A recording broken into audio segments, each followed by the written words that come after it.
La filosofía siempre ha tenido que intentar contestar a tres cuestiones fundamentales. La primera de ellas es la relación entre lo uno y lo múltiple. La segunda, entre realidad y apariencia. Y una tercera, cambio y permanencia. Estas tres cuestiones articulan en cierto modo todas las respuestas que ya desde los presocráticos y por supuesto desde Platón y Aristóteles ha intentado responder la filosofía. Veamos cada una de las tres. La cuestión de lo uno y lo múltiple. Nosotros tenemos que responder a la cuestión de si la realidad es una o múltiple. Por un lado vemos que hay infinidad de cosas, que las cosas son muchísimas, múltiples. Pero por otro lado intuimos, sospechamos que a pesar de esa multiplicidad, la realidad como tal es la realidad, es una.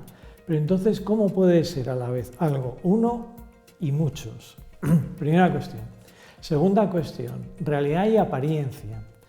La cuestión que ahora nos planteamos es, todo lo que se nos aparece a los sentidos, tal y como los percibimos, ¿es toda la realidad? ¿Coincide con la realidad o la realidad es mucho más de lo que nos aparece a nosotros, a nuestra mirada, a nuestra perspectiva?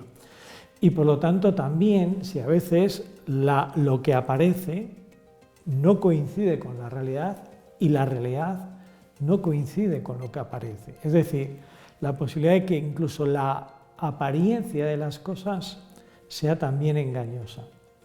Y la tercera cuestión que hacíamos mención hace un momento era justamente cambio y permanencia.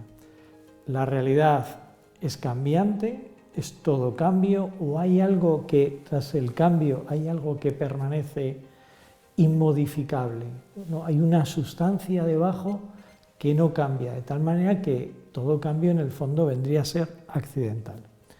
Bueno, esta respuesta a estas cuestiones, Platón responde diciendo que lo real es lo que está más allá de la apariencia, que la realidad, por supuesto, es una y que la realidad no cambia, que es permanente.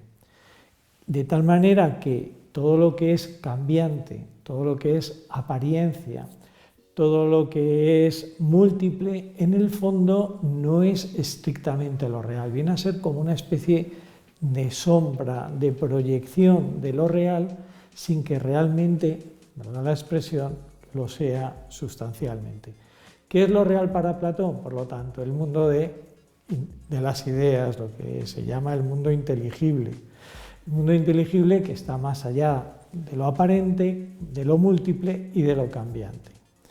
De tal manera que toda esta dimensión de lo múltiple, de lo cambiante y de lo aparente queda de algún modo como una especie de espuma superficial de la realidad, que es siempre la que está debajo y que se corresponde con el mundo de las ideas. Esta explicación que hemos hecho de Platón nos podría servir para entender el mundo actual siempre y cuando entendamos que el mundo actual es un Platón cabeza abajo, es un Platón al que se le ha dado la vuelta deliberadamente.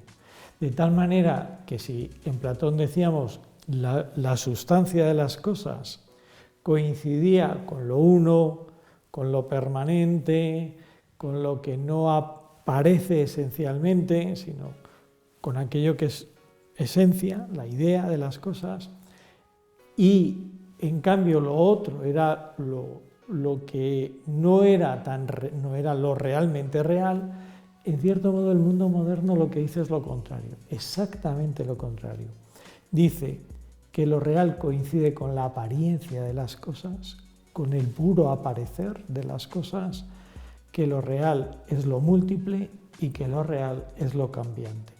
De tal manera que si entendemos que lo que se ha hecho es darle la vuelta a Platón, ¿no?, ponerle con los pies hacia arriba y la cabeza hacia abajo, entendemos mucho de qué va nuestra época y nuestro mundo. Por ejemplo, ahora lo que se dice es que no hay una esencia de lo masculino ni de lo femenino y que cambiando la apariencia cambia también la realidad.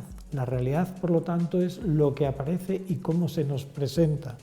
De tal manera que si ahora lo que se presenta es una mujer como hombre o un hombre como una mujer, decimos, ah, eso es la realidad, porque aparece y se nos presenta como hombre o como mujer sin atender realmente a la naturaleza profunda de ese ser humano, si es hombre o mujer.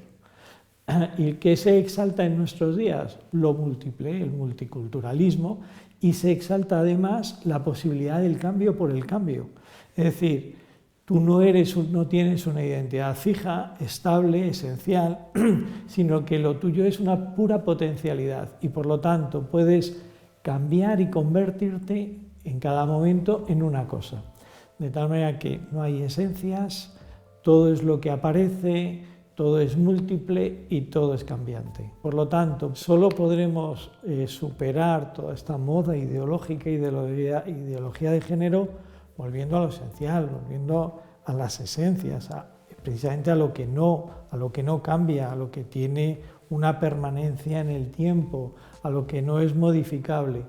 De tal manera que es atravesar la apariencia, ¿no? Porque la ideología de género se extiende como, por decir algo de alguna manera, como una mancha de aceite. Pero hemos de entender que justamente su naturaleza es que es muy superficial. Es todo un planteamiento y una filosofía extremadamente superficial, de tal manera que nunca puede responder a una exigencia mínimamente profunda de la razón humana. De tal manera que no es nada difícil para alguien que realmente quiere preguntarse, quiere ir a fondo sobre el ser de las cosas, sobre el sentido y el significado, por ejemplo, de lo masculino y de lo femenino, sacarle de un planteamiento de ideología de género. Pero esta es la premisa. La premisa es que realmente es querer ir más allá, querer conocer la verdad como el trasfondo del por qué nosotros somos hombres y mujeres. Si eso es así, realmente la ideología de género es de una superficialidad absoluta, que solo se mantiene por el poder, la mentira y la propaganda. Sin poder, sin mentira y sin propaganda, la ideología de género realmente es que no es nada.